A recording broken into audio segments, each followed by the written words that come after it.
Good morning, all. I'm Mary Ober, and I welcome you all to our service this morning.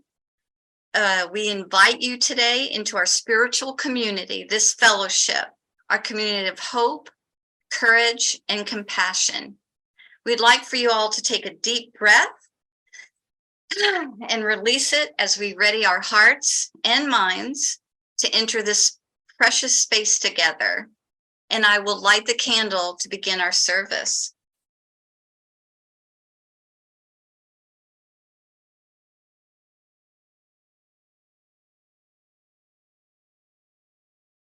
And we will start our service also this morning with a beautiful reading from John Muir. Keep close to nature's heart and break clear away once in a while and climb a mountain or spend a week in the woods. Wash your spirit clean. Lovely. What a great thought to be able to do today. And now I will turn it over to Carolyn Olson. Hi, good morning. We welcome Rebecca Mattis back to our fellowship. Rebecca Mattis is a member of the Unitarian Universalist Church of Rutland, Vermont. She's been active in her church for many years, serving on various committees and giving sermons from time to time. She teaches math and English to adult students, including English language learners from all over the world, to her great delight. We are so pleased to have Rebecca as a returning speaker with us again today. Please welcome Rebecca. Hi, everyone. It's nice to be back with you. So here we go. So I'm going to begin with a little disclaimer. This sermon is full of paradox. For example, the title is Eternal Life. But is life really eternal? I don't think it is. It had a beginning, and I believe it will have an end. But there's something to that phrase, eternal life. There is truth in there. I'm just a human, a mere brief speck on this planet. Yet I have a mind that feels and knows its connection to every other living thing and to the whole universe. Life has been continuously regenerating since it began about 4 billion years ago. Life promises us that we are part of something much more vast than we can comprehend. We sense that vastness and we yearn for it, even as we are part of it.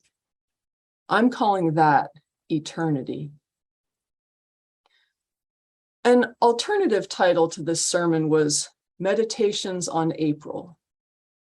There's a lot to April. Today is Easter, and in 2 weeks we'll have Earth Day. In Vermont, where I am, the crocuses are blooming, but the ice still covers our northern ponds, and it's still well below freezing most nights. Still, it wasn't so bad this year. Some years after a particularly Arctic winter, as Vermont emerges from what seems like a frozen prison, and the streams of meltwater run burbling all over everywhere, the melting ice seems to me like a miracle, and my soul races and burbles along with the water.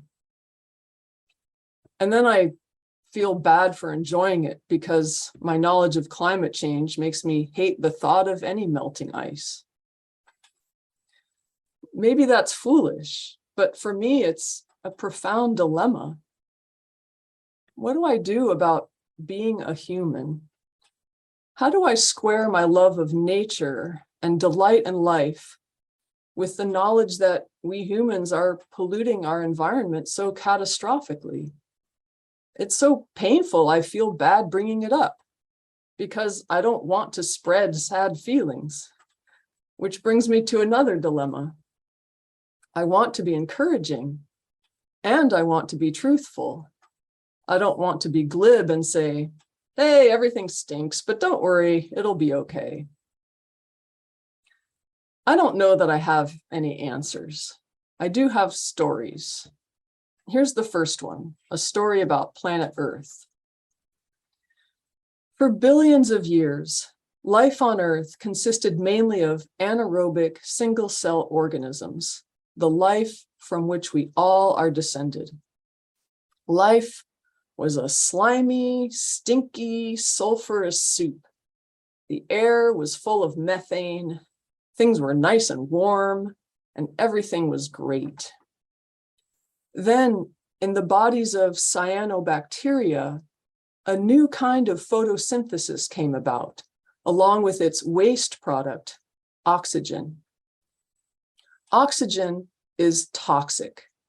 Slowly or quickly, it burns everything it touches. When stuff rusts, becomes brittle, or loses its color, or goes up in flame, that's oxidation. 2.5 billion years ago, during what is called the Great Oxygenation Event, atmospheric oxygen built up to unprecedented levels, about 2%, which is 1/10 of today's concentration. It was an utter disaster. Anywhere from 80 to 99% of life on Earth was destroyed.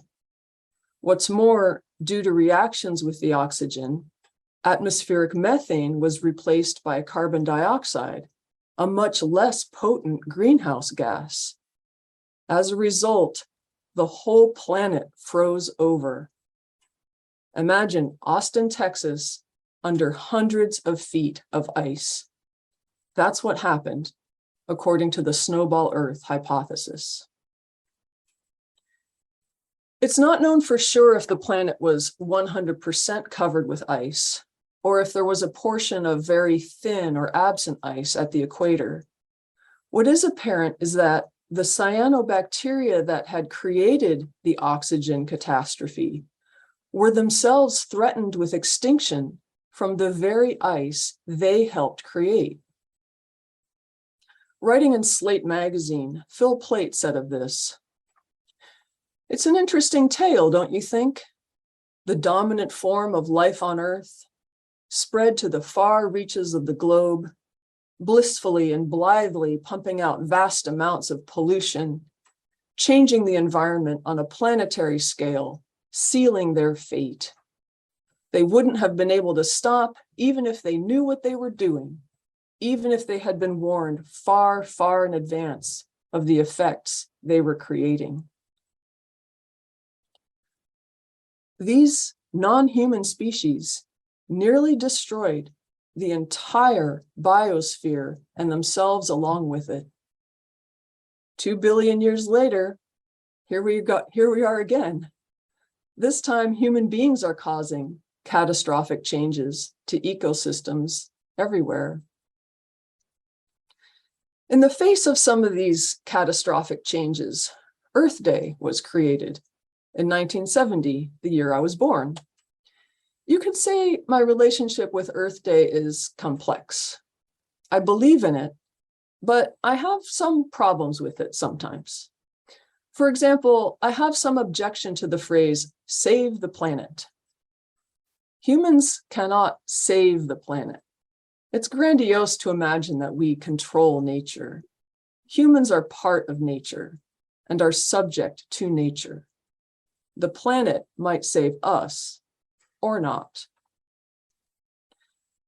When I say humans are part of nature, I mean that completely. Human needs, desires, morality, imagination, art, and culture have all been produced by natural evolutionary processes. One of our most central drives is to improve our own lives and the lives of those around us. We do this in a variety of ways, including technology, vaccines, chimneys, water treatment, refrigeration, toilets. These are all technologies that have profoundly altered human life and culture since their invention. If you've ever had to go without them, you know how wonderful they are. The industry producing these and other wonders has more than doubled global human life expectancy since the year 1900. Infant mortality has plummeted, as have deaths from infectious diseases and starvation. These technological and moral triumphs have had environmental costs. In our natural drives to save each other from the perils of nature, we have shifted the chemical balances in the air, water, and land, causing loss of life in our own species and many others. It's a morally complex situation with many possible solutions, and as always, every solution would have its cost. For decades now, I've heard friends describe humanity as a cancer on the planet. I've seen many news articles lately quoting young women saying they do not intend to have children because to create more children is bad for the earth. And I have had similar thoughts myself from time to time over the years. And a couple of years before COVID, I was talking to a friend who was so angry with our species that he wished for a pandemic to come and decimate humanity. And I was in the grocery store yesterday and I overheard someone say a similar thing again. He was talking about how unhappy he was with humanity, that he was ready for the next pandemic. I have heard some people on the internet rail against such thoughts, calling them wicked and anti-human. And I guess it is anti-human to call people cancer and to wish people would die. But I don't think those expressions are coming from a wrong place. I just think they come from a place of profound sadness. I want to hold space for that kind of dismay and distress. I acknowledge that that dark, cold place is part of the human condition. For at least 2,000 years in Europe and Asia, there have been philosophers who say that because life is suffering, it is immoral for people to procreate because procreation causes suffering. For thousands of years longer, some philosophers have seen our species as one that had been expelled from the earthly paradise of nature because of our inherent sinfulness. I wonder if this conception of humans as separate from nature was prompted by existential guilt resulting from our knowledge of our own faults. Humans think we are alone in our state of sin and in our destructive capacity. Now, we may be alone in our ability to give words to spiritual wounds. We may look at the planet and feel and express grief and pain on its behalf. But we have not even come close to the wasteland created on this planet by cyanobacteria 2 billion years ago. We're just unique in our self-awareness, which makes us understand our own natures in moral terms. We try to get our needs met. We fail to do so perfectly, and we sometimes fail spectacularly, and we feel guilty or ashamed in the face of that failure. There's nothing wrong with this kind of awareness, dreadfully painful though it may be. Awareness may also prompt our gratitude to the cyanobacteria, because it was their poison that gave us our own lives and the life of nearly every other species on the planet ever since. After the oxygen catastrophe, all life on Earth hung in the balance. It may have been volcanoes breaking through the ice that provided the necessary greenhouse gases to jumpstart a return to a more temperate global climate. At any rate, it seems that the melting of the snowball produced an explosion of life on Earth that might never have happened had the global glacier not existed. Some scientists say that there have been 2 or 3 snowball Earths, and that each one has acted as an evolutionary engine. Gradually, life forms evolved to manage the effects of oxygen and then to benefit from it. Let me recap. Oxygen was once so inimical to life that it killed almost every single living thing on the planet. And the snowball Earth that followed, while seeming to shut down the entire planet, ended up fueling at least one explosion of species diversity. We know that spring comes after winter, and new life abounds. When one is in the midst of darkness, whether real or metaphorical, it is good to be reminded that not only is darkness temporary, it can also have a beneficial place in our lives. The dark and cold can provide a place for future creativity and abundance to germinate. Snowball Earth is just a particularly immense example of this truth.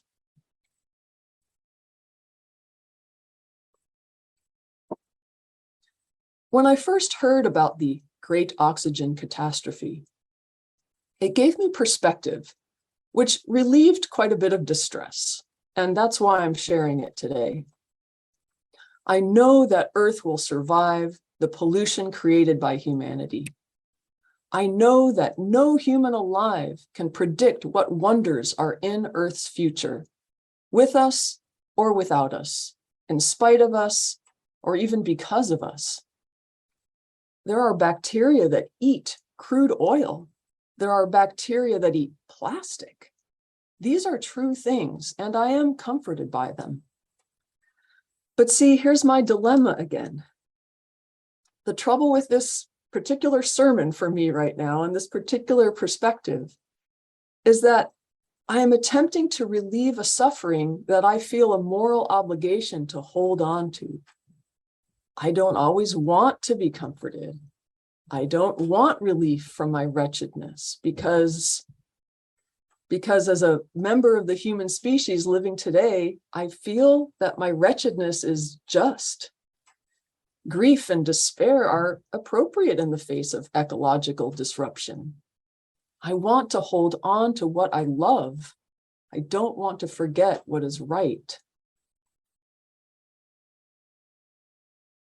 Exactly 100 years ago, this past winter, as Europe was emerging from World War I and the influenza pandemic, T.S. Eliot published The Wasteland, a disturbing, despairing poem, if there ever was one. It begins with these lines. April is the cruelest month, breeding lilacs out of the dead land, mixing memory and desire, stirring dull roots with spring rain. Why is April cruel? For me, April is cruel because of Earth Day. For so many years, when I contemplated the beauties of the earth, I felt such pain at the destruction that humanity has caused. I couldn't stand it. To the people of Eliot's wasteland, April is cruel because of its fecundity, which stirs a most painful fear in the hearts of the walking wounded. You see, the land may be dead, but at least there's no risk there. When the lilacs begin blooming, it teaches people to hope. All unwillingly, memory begins to mix with desire. I love that line. To me, it perfectly expresses what creation is, what procreation is. Is there anything more wondrous or more frightening than having a baby? I don't know because I never had one, but I can imagine. You have no idea what will happen. Surely your child will suffer, and as a parent, you will suffer too. Having a baby, you open the door to the unknown, but you also stand in the doorway to eternity. After all, that child is, like you, an embodiment of the unbroken line of succession from the very first amino acids on planet Earth through the present and into an unknown and virtually limitless future. I don't want to weigh that baby down with despair. I don't want to clothe that baby in guilt and fear. I don't want to let my scientific knowledge of human sin cause me to feel pain when I see the snowbanks melting on my street every spring. I don't want to be wretched. So now what? Well, today is Easter, and so I will tell an Easter story. Many would say the Easter story. I had never actually read this story until just last month. And it's an intense story, my goodness. As brief and complete as I can make it, it goes like this. In order to save humanity from God's just punishment for their sins, Jesus submitted to crucifixion according to God's plan. On the cross, Jesus suffered terribly and was alienated from God. But after he died and was laid in his tomb, something incredible happened. He was resurrected. He now lives in heaven with God and gives a path out of hell and eternal life in paradise to all the humans who acknowledge his sacrifice. Decades ago, I was talking to a friend, telling him about how a Catholic relative of mine had described her great guilt over Jesus's death. My friend said, "But the whole point of Jesus dying on the cross was to save people from that hell." I had never heard this. And the funniest thing happened. Although I had never been a Christian, just hearing what my friend said in that moment, everything shifted. I felt a burden lifting. Two burdens, actually. My presuppositions about Christianity and my own psychic burdens. One might say the burdens of my sin, although I didn't use that word. Maybe existential guilt is not just a Catholic thing. Maybe it's a human thing. And in the Easter story, the whole point of Jesus's sacrifice was to give humans a way out of this anti-human existential shame. It saves people from the wasteland. Every animal that has ever lived has participated in or benefited from the destruction of life. And we humans are no different. Two things set us apart: our ability to cooperate with each other to improve our lives, and our ability to create and interpret our behavior through a moral lens. Living our lives in service to our families and each other, humans have laid waste to some of the lands and waters of Earth and catastrophically altered a great deal of the rest. If that's not a sin, I don't know what is. But if we're going to do anything about it, we need to live in hope. Quite literally, we need to live in hope of the infinitely abundant life of Earth. We need to have faith in the possibilities of life, all life on Earth, including our own human lives. The painfully cold snowball, the dark despair and grief, the sometimes overwhelming sin and error, these are built into our lives. And not just built into our lives, they are built into the life of the whole planet. Everything you have experienced, someone else has experienced. And everything we have experienced, the Earth itself has experienced. The vast creative explosion of evolution following Snowball Earth, the crocuses blooming in the snow. I'm not sure if it has to be a God that delivers us from the wasteland. I think it's life itself that does so. Even when it hurts more to let go of our pain than it does to hold on to it, life draws us forward into hope. I said before that humans are part of and subject to nature. I'll say it again differently. We are part of and entirely subject to life itself. I hope that knowing that allows us to lay down our psychic burdens as we realize that life carries us with it and carries us forward eternally, inviting us to spend our whole lives mixing memory and desire. I have one more story. I'm going to quote it directly from Viktor Frankl's book, Man's Search for Meaning. It's the story of a young woman whose death Frankl witnessed in a concentration camp. This young woman knew that she would die in the next few days. But when I talked to her, she was cheerful in spite of this knowledge. I am grateful that fate has hit me so hard, she's told me. In my former life, I was spoiled and did not take spiritual accomplishment seriously. Pointing through the window of the hut, she said, "This tree here is the only friend I have in my loneliness." Through that window, she could see just one branch of a chestnut tree, and on the branch were 2 blossoms. "I often talk to this tree," she said to me.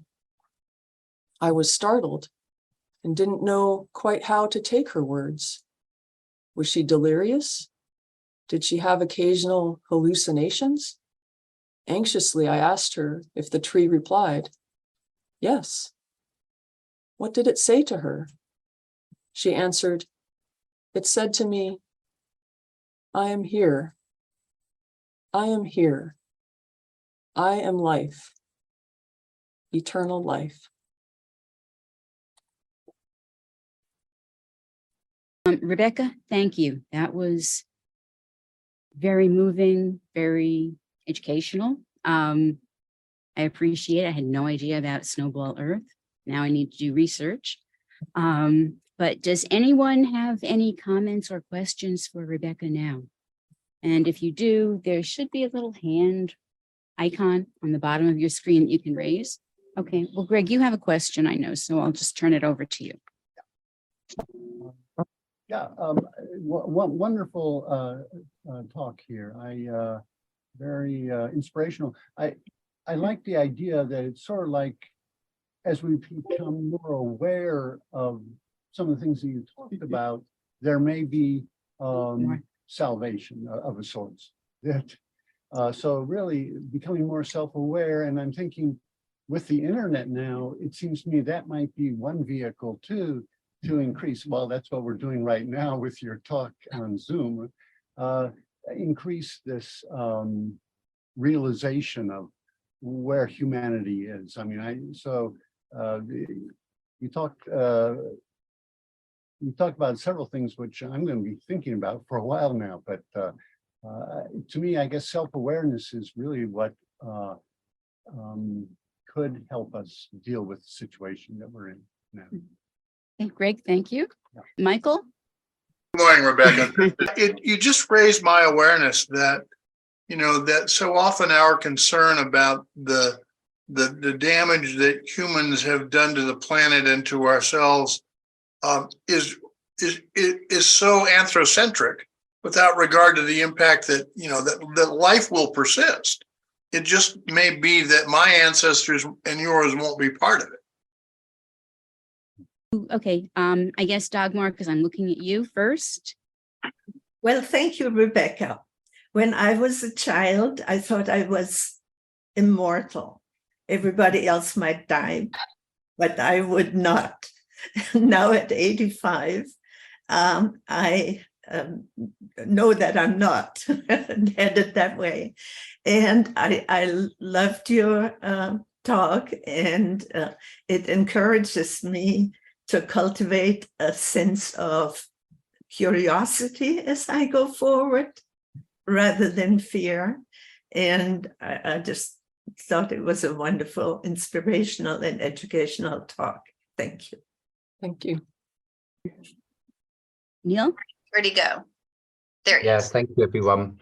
I was just thinking, Rebecca, about the tension between Thank you. loving and enjoying life and staying with the awareness of the damage being caused and not wanting to let go of that. And I find that a common theme in my own life, the tension between positive and negative, let's say. And in response to that, I've been trying to develop my capacity to hold both at the same time. And I kind of now frame that as what my personal growth is because I can't choose one or the other. And both are real and both exist. And I don't know where that's going to go. But the greater my capacity to be with both, maybe the more I can enjoy the positive, keep hold of the negative, so to speak, and maybe be of more use in the world as well. I find when the difficulties become overwhelming, then I lose the capacity to be of service to myself or anyone else. So that was kind of what come up for me from what you said. And thank you for everything you said. That was wonderful. And it is very interesting that the thing that almost killed the planet is now the source of life, right? Yeah. How the worm turns. And thank you for the chance to speak, everyone. Mary? Yeah, thank you. Rebecca, put me on the spot here a little bit. This is the second time you've done a sermon for us at our fellowship, and appreciate it so much. I would like a tiny peek into your brain as you formulate your sermons. They're just so, I don't know, thought-provoking and interesting. And just what's your writing process? Like, for instance, how did this like hit you? And then what did you do to get where you are? Just a brief input to your writing thought process. Sure. Thank you. Well, you asked me to write, and you said, it'll be April's Earth Day, it's spring, you just mentioned some words, and instantly I had images, that came to my head. And I in one day I knew all the images that I had. And so it's not hard for me to just talk about stuff. The hard part with this sermon, and did I wrestle with the moral implications of sharing an encouraging story in the face of bad behavior, I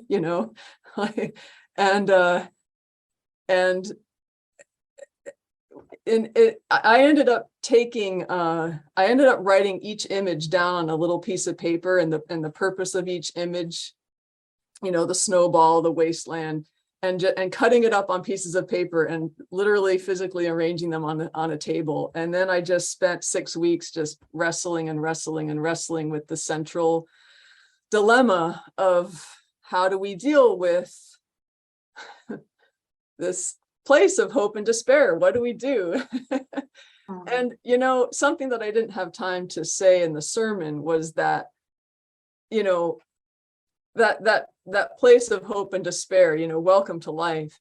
And really what makes it possible for me to go forward is humility more than anything else. I'm not in charge. We're not in charge. Life will do what life is doing. And I'm just this little, I don't know, I don't have to, anyway, that's all I have to say. But with great difficulty and wrestling, that's how I do it. But I guess I'll take this opportunity to thank you again for having me. I appreciate it so much. And thank you to my brother for listening in, and to my friend Neil for coming. And I want to say also that the song that's coming up, I picked it out just for this occasion, and I hope that you like it.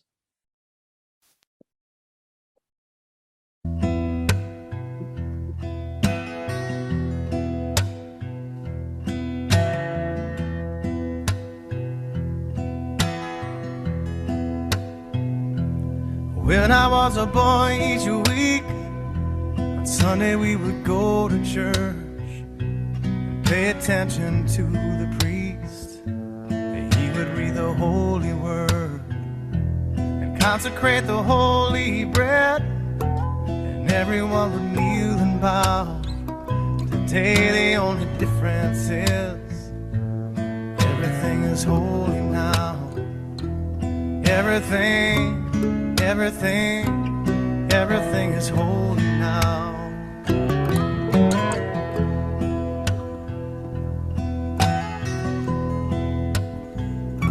And when I was in Sunday school, we would learn about the time Moses split the sea in two, and Jesus made the water wine, And I remember feeling sad. Miracles don't happen still. But now I can't keep track, 'cause everything's a miracle.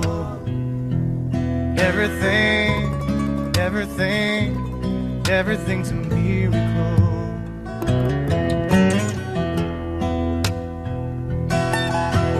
Wine from water is not so small, but an even better magic trick is that anything is here at all. So the challenging thing becomes not to look for miracles, but finding where there isn't one. When holy water was rare at best, it barely wet my fingertips, but now I have to hold my breath like I'm swimming in a sea of it. It used to be a world half there, heaven's second-rate hand-me-down, but I walk it with a reverent air, 'cause everything is holy now.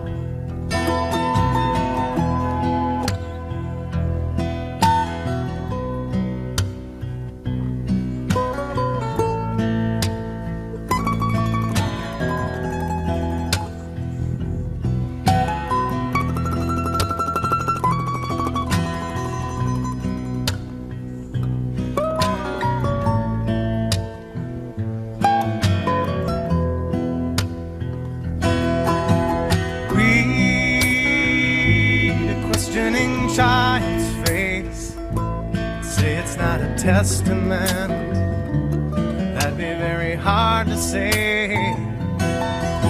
See another new morning come, and say it's not a sacrament, I tell you that it can't be done.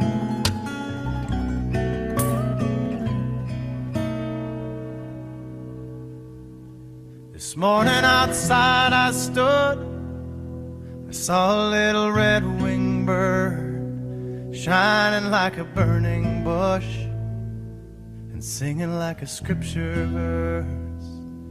It made me want to bow my head. I remember when church let out, how things have changed since then. Everything is holy now. It used to be a world half there, heaven's second-rate hand-me-down, but I walk it with a reverent air, 'cause everything is holy now.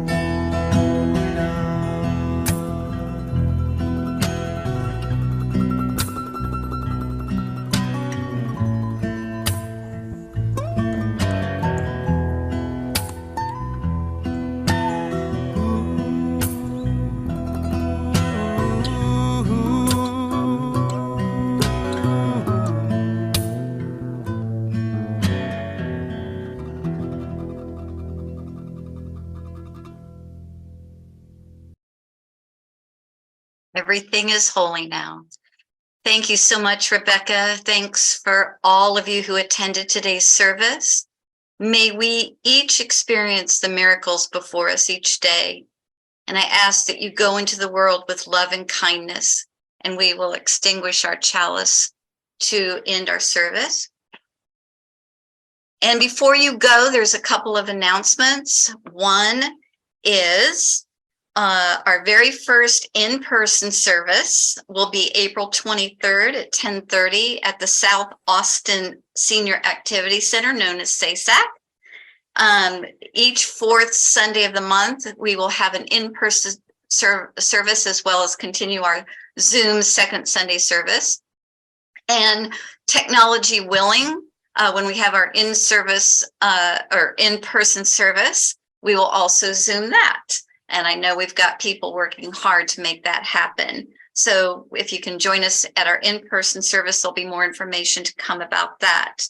This will be a flower communion. It's one of our favorites. So we hope to see you there. Before we go, we will send, if you have to go, we will send you off with our love ritual. But if you can stay around, we'd love to have you with Joys and Concerns. Joan Denson will be our facilitator. And after Joys and Concerns, we'll just stick around to chat for whatever it is we want to talk about. So again, Rebecca, thank you. If you can stick around, great. If not, we understand. Go out into that beautiful Vermont snow as long as it lasts and enjoy the crocuses coming out. Thank you again so much. Appreciate it. Thanks. So those of you who are leaving us, we send you off with love and peace and hugs. And we'll see you next time.